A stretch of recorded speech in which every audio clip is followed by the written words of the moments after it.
Hello students, welcome back. आज हम लोग बात करेंगे फंड फ्लो एनालिसिस क्या होता है। Generally speaking, the fund flow analysis is required the preparation of two statement of charges in working capital, second fund flow statement. तो fund flow analysis करने के लिए हमें दो स्टेटमेंट्स बनाने होते हैं। पहला जो होता है वो होता है statement of charges in working capital, और जो दूसरा स्टेटमेंट होता है वो होता है फंड फ्लो स्टेटमेंट। तो क्या होता है statement of charges in working capital? The working capital does not change due to various transactions. The working capital position at the beginning of the period is changed to the different position to the end of the period. A statement of working capital is prepared to depict the change in the working capital. The working capital represents the excess of current assets and current liabilities. तो working capital changes को पता करने के लिए हम करते क्या हैं कि ज़रूरी नहीं है कि जो आपका वर्किंग कैपिटल हो वो आपको हमेशा उसके ट्रांजैक्शंस चेंज होते हुए दिखें। तो इसमें क्या बता रहा है, तो वर्किंग कैपिटल पोजीशन जो होता है वो बिगनिंग और एंड के अगर आप कंपेयर करें तो बहुत ज़्यादा डिफरेंट होता है। ठीक है, तो इस पर्टिकुलर जो चेंज को हम मैनेज करते हैं वो स्टेटमेंट में हमको दिखता है। जब हम statement of change in working capital बनाते हैं तो ये कितना वर्किंग कैपिटल चेंज हुआ है। तो वर्किंग कैपिटल कैसे रिप्रेजेंट करता है? जो हमारा excess of current assets over current liability होता है उसी को हम वर्किंग कैपिटल कहते हैं, जो हमारा एक्स्ट्रा अमाउंट होता है। एक्चुअल में वर्किंग कैपिटल क्या होता है? एक ऐसा पैसा जो हम अपने बिजनेस में, डे टू डे बिजनेस में जिसको हम यूज़ करते हैं बिजनेस करने के लिए, उसी को हम वर्किंग कैपिटल कहते हैं। कैसे फाइंड आउट होता है?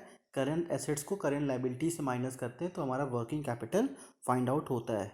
Since several times that is all current assets and the current liabilities are the components of the working capital, it is necessary to measure the increase or decrease therein by preparing the statement or schedule of changes in working capital.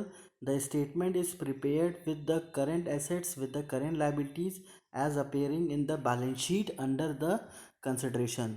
तो जितने भी items हमारे current assets और current liabilities में होते हैं सारे ही components होते हैं वर्किंग कैपिटल के। तो अब हमको ये बहुत ज़रूरी होता है चेक करना कि हमारा जो वर्किंग कैपिटल है वो बढ़ रहा है कि घट रहा है।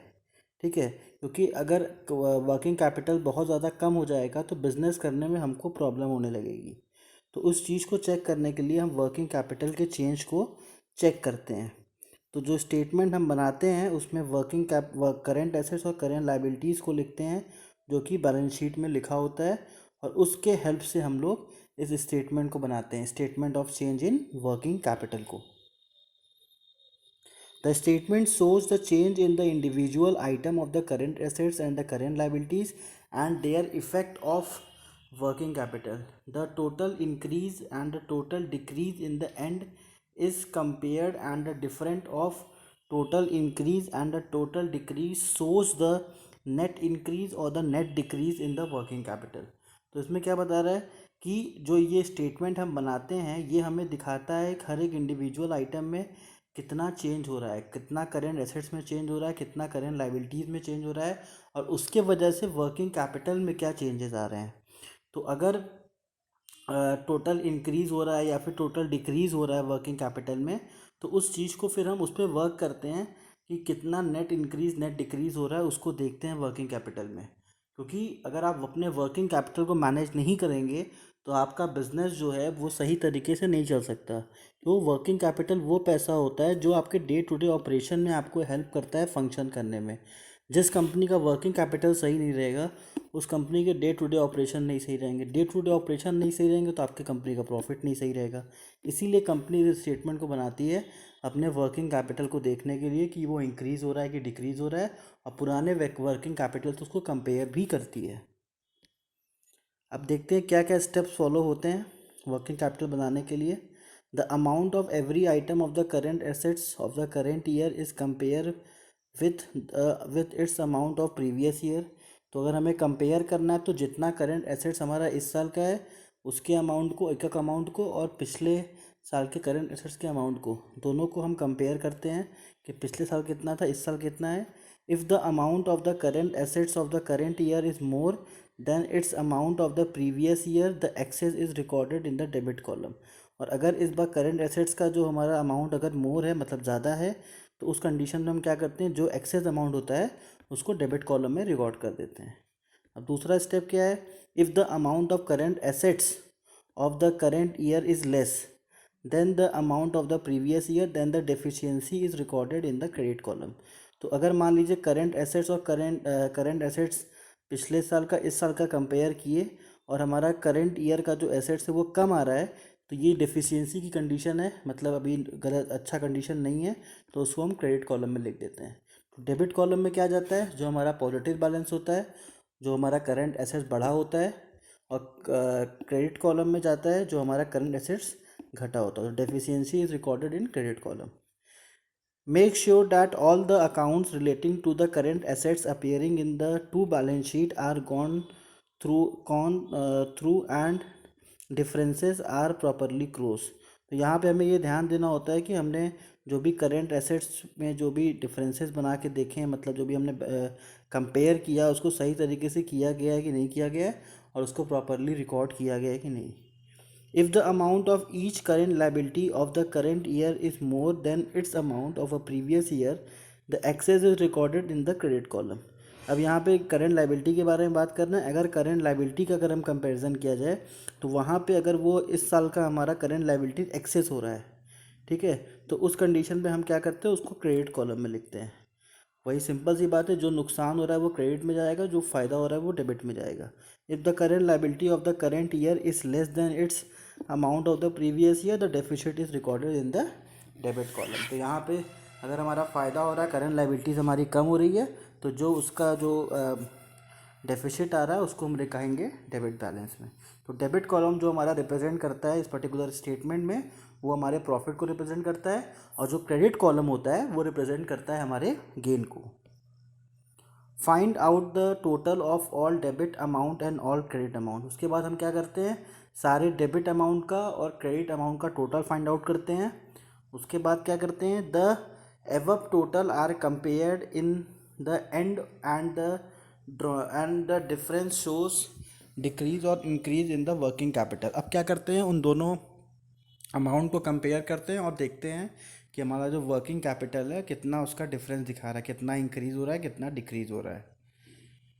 The difference of the total current account and the total current liabilities of the year is its working capital. If the working capital at the end of the current year is more than the working capital at the previous year, it the excess called increase in working capital. तो simple सी बात है, अगर इस साल का working capital आपका ज़्यादा है और पिछले साल के कंपेयर में, तो हम उसको बोलेंगे इंक्रीज इन वर्किंग कैपिटल। और अगर इस साल का वर्किंग कैपिटल हमारा कम आ रहा है पिछले साल के कंपेयर में, तो उसको हम बोलेंगे decrease in working capital.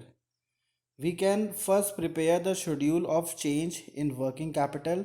It is easy as there is no complications. There facilitates us to know in advance the answer to be disclosed by the statement source and application। तो बहुत ज़्यादा tough नहीं होता है schedule of change निकालने में। मतलब अगर आप देखना चाहते हो कि पिछले साल के वर्किंग कैपिटल और इसका इस साल के वर्किंग कैपिटल में क्या चेंजेस हुआ है, तो बहुत ज़्यादा लंबा प्रोसेस नहीं है, सिंपल सा प्रोसेस है। दोनों अमाउंट को लिख के आपको केवल कंपेयर करना होता है, ठीक है। नेक्स्ट आते हैं, क्या क्या फॉलोइंग क्या क्या रूल्स हैं हमारे जो कि हमको नोट करना चाहिए वर्किंग कैपिटल बनाते समय। पहला क्या है, increase in the current assets item increase working capital. अगर हमारा करंट एसेट्स आइटम बढ़ रहा है तो हमारा वर्किंग कैपिटल जो है वो बढ़ेगा। दूसरा क्या है, decrease in current assets item decrease in the working capital. तो इसी तरीके से सेम वाइस वर्सा, अगर हमारा करंट एसेट्स डिक्रीज हो रहा है तो हमारा वर्किंग कैपिटल भी डिक्रीज होगा। Increase in current liability items decrease in working capital. अगर हमारा करंट लाइबिलिटी बढ़ रहा है तो मतलब हमारा वर्किंग कैपिटल कम हो रहा है। और decrease in current liability item increase in working capital. अगर हमारा करंट लाइबिलिटी डिक्रीज हो रहा है तो हमारा वर्किंग कैपिटल बढ़ रहा है। तो इस तरीके से हम क्वेश्चंस आ सकते हैं जिसमें कि आपको ये समझना पड़ेगा, जो प्रॉफिट का कंडीशन है वहाँ पे इंक्रीज इन वर्किंग कैपिटल, जहाँ पे लॉस का कंडीशन है वहाँ पे हम लिखेंगे decrease in working capital. The increase or decrease in working capital should be equal to that shown in the statement of source of application of fund. तो जो भी इसका जो चेंजेस होता है, इंक्रीज हो या फिर डिक्रीज हो, ये हम कहाँ दिखाते हैं? Statement of source and application of fund के स्टेटमेंट में इसको हम रिप्रेजेंट करते हैं। नेक्स्ट आते हैं, there is no legally prescribed or generally accepted form of the fund flow statement. The example of the fund flow statement is given below. तो यहाँ पे क्या बता रहा है कि कोई ऐसा प्रिस्क्राइब फॉर्मेट नहीं दिया गया है कि आपको इस तरीके से फंड फ्लो स्टेटमेंट बनाना ही है, लेकिन फिर भी हम लोग फंड फ्लो स्टेटमेंट बनाते हैं। Fund flow statement which indicates various sources from which the fund have been obtained during a current period and the user or the application of which this fund have been during that period। तो fund flow statement हमको दिखाता है कि हमने कहाँ कहाँ से fund उस पर्टिकुलर पीरियड में व्यवस्था की है और उसको कहाँ कहाँ पे लगाया है। तो फंड फ्लो स्टेटमेंट बनाने का हमारा ये भी फ़ायदा होता है, इसीलिए हर एक कंपनी फंड फ्लो स्टेटमेंट बनाती है। Generally this statement is prepare in two format. तो फंड फ्लो स्टेटमेंट को दो फॉर्मेट बनाया जाता है। पहला क्या होता है? टी फॉर्म और अकाउंट फॉर्म, जैसे अकाउंट के फॉर्म में बनाते हैं। दूसरा होता है रिपोर्ट फॉर्म। तो दो तरीके से फंड फ्लो स्टेटमेंट बनाया जा सकता है, टी फॉर्म में जिसको अकाउंट फॉर्म भी कहते हैं और रिपोर्ट फॉर्म में भी। Given below are the some matters which requires to special attention while preparing the statement of source and application of the fund, that is fund flow statement. तो आप लोग confuse मत होइएगा, फंड फ्लो स्टेटमेंट को ही हम बोलते हैं statement of source and application of fund. तो क्या क्या चीज़ें हमें ध्यान में रखना होता है फंड फ्लो स्टेटमेंट बनाते समय, अब उसके बारे में हम लोग पढ़ेंगे। Trading profit fund from operation, सबसे पहला पॉइंट जो हमारा होता है वो होता है ट्रेडिंग प्रॉफिट, जिसको हम फंड फ्रॉम ऑपरेशन भी कहते हैं। तो देखते हैं कैसे बनता है। Sales are the major source of cash inflow and at the same time cost of goods sold and the expenses and the main outflow of the cash. The difference these two sales is a net profit and a net income from the operations. However, the fund so calculated is seldom equal to the funds from the operation because there are the many items which are debit or credit in the profit or loss account but which do not affect the working capital। तो यहाँ पे क्या बता रहा है कि अब अगर हम सबसे पहले जो हम लोग बनाते हैं ट्रेडिंग प्रॉफिट या फिर फंड फ्रॉम ऑपरेशन, इसका सिंपल सा तरीका होता है, जितना हमारे पास पैसा आया हुआ है बिजनेस में सेल के द्वारा, उसमें से हम माइनस कर देते हैं जितने हमारे गुड्स की कॉस्टिंग है, तो उसमें हमारा नेट प्रॉफिट सामने आ जाता है। यही हमारा फंड फ्रॉम ऑपरेशन है और यही हमें दिखाता है कि कितना हमारा फंड फ्रॉम ऑपरेशन सही जा रहा है कि गलत जा रहा है, मतलब पॉजिटिव जा रहा है कि माइनस जा रहा है।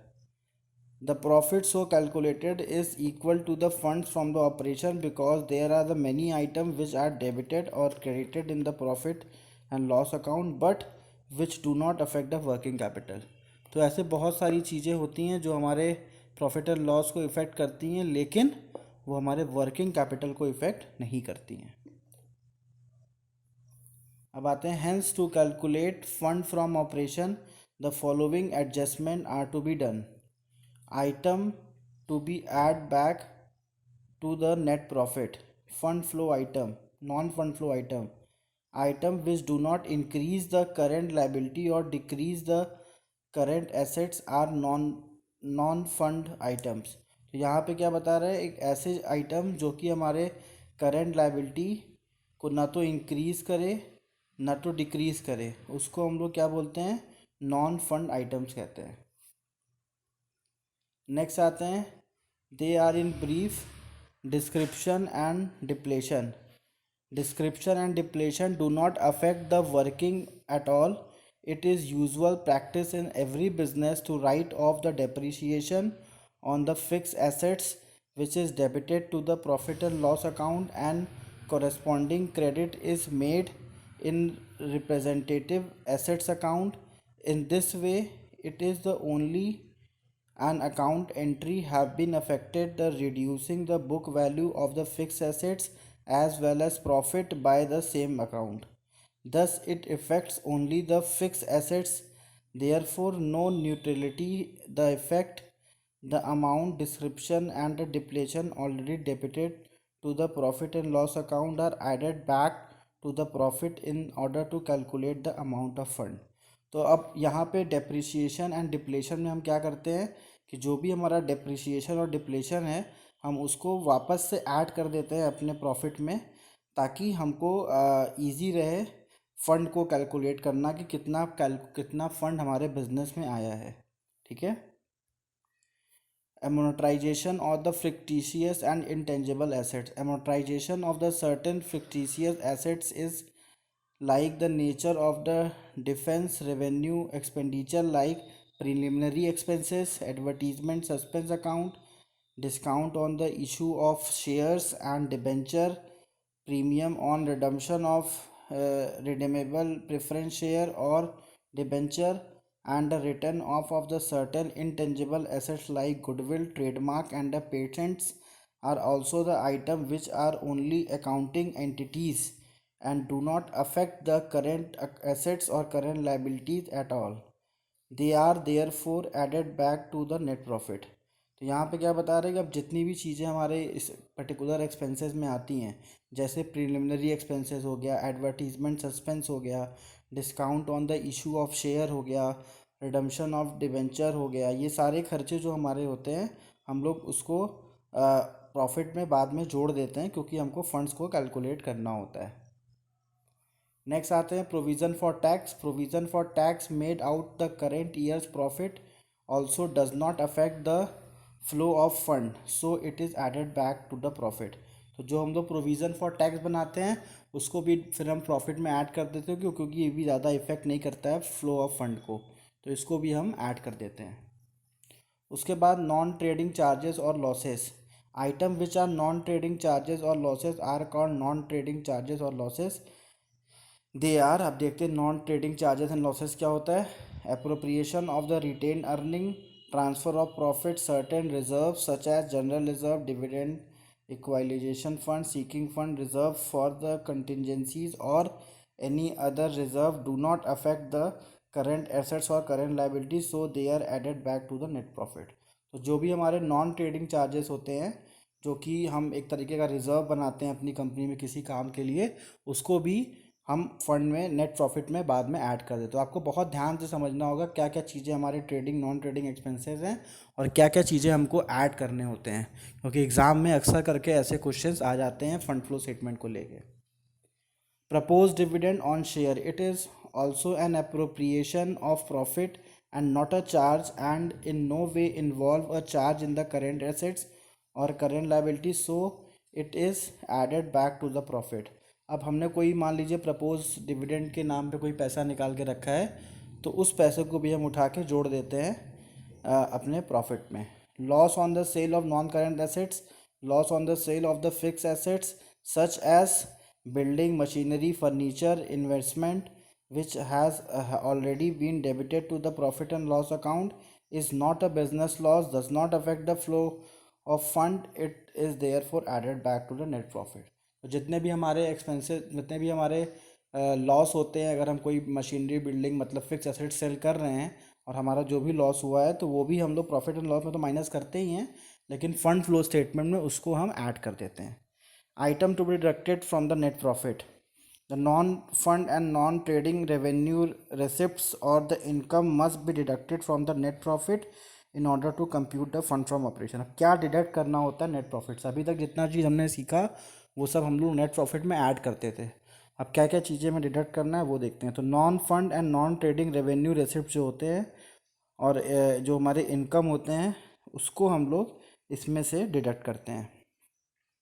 सच आइटम में एज फॉलोज डिविडेंड रिसीव और receivable, although these transactions increase the current assets of the firm, but as it is not a trading income it should be deducted from the net profit। तो other income जो हमारा होता है, मतलब अगर हमने किसी कंपनी में एज अ डिविडेंड लेने के लिए किसी कंपनी में शेयर में पैसे इन्वेस्ट किए हुए हैं, तो हमारे वो कंपनी का प्रॉफिट तो होता नहीं, ये अदर इनकम होता है, इसलिए हम लोग क्या करते हैं, इसको माइनस कर देते हैं। Retransfer of excess provision, where the provision made for the taxation, depreciation, doubtful, etc. excess the guidance requirement, the excess amount is transferred back, that is credited back to the profit or loss, but it is simply an account entry. It does not create any inflow or the fund, hence it will be deducted from the net profit. अब क्या हुआ, कोई जो access provision है taxation का, depreciation का, doubtful debts का, उसको अगर हमने ऐड कर दिया है अपने प्रॉफिट में तो उससे प्रॉफिट हमारा बढ़ गया, लेकिन प्रॉफिट तो हुआ नहीं क्योंकि ये तो पुराना प्रॉफिट था जो हमने प्रोविज़न बना के रखा था। तो उसको ऐड करने से प्रॉफिट में हमारा प्लस हो गया, तो उसको भी हम डिडक्ट कर देते हैं अपने प्रॉफिट में से ताकि हमें एक्यूरेट फिगर मिल जाए। Profit on the sale of non-current assets. Any profit arise out of the sales of the fixed assets which have already been credited to the profit and loss account must be deducted from the net profit.